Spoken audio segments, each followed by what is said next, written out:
in modern Jewish history, and it begins with 3 words: Dear Lord Rothschild.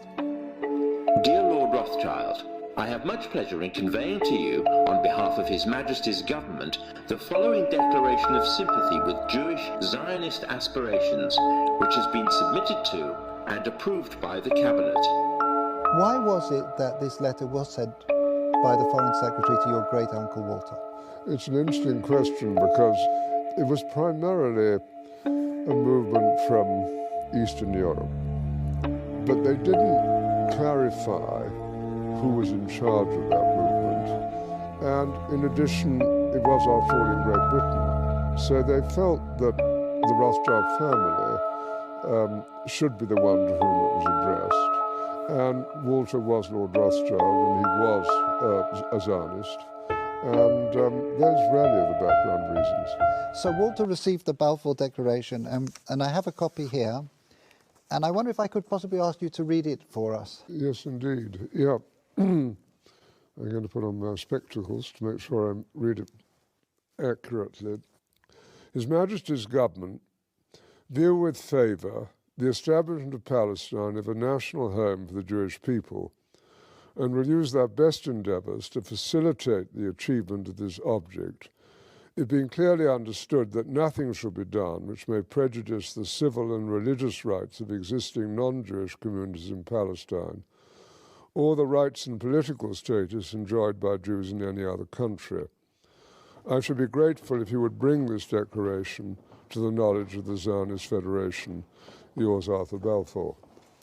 And here it is, the Balfour Declaration. What do you feel when you see it here?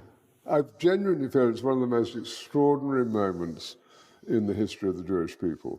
If you think it took 3,000 years to get to this, and then you say, how did this miracle happen? It's the most incredible piece of opportunism. I mean, if you think you had an impoverished would-be scientist, Chaim Weizmann, who somehow gets to England, meets a few people, including members of my family, seduces them. He has such great charm and conviction.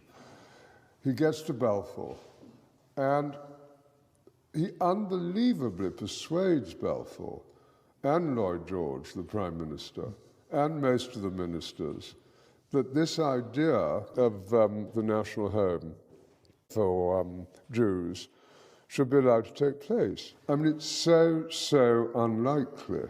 And then he starts to fight a difficult battle with the British cabinet, and this letter goes through 5 drafts, as you know.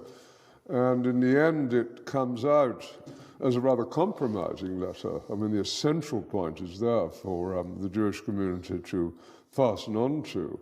You have the first bit, which promises a national home rather than the national home, and then you have the bit that nothing that's to be done should in any way harm the Arab community.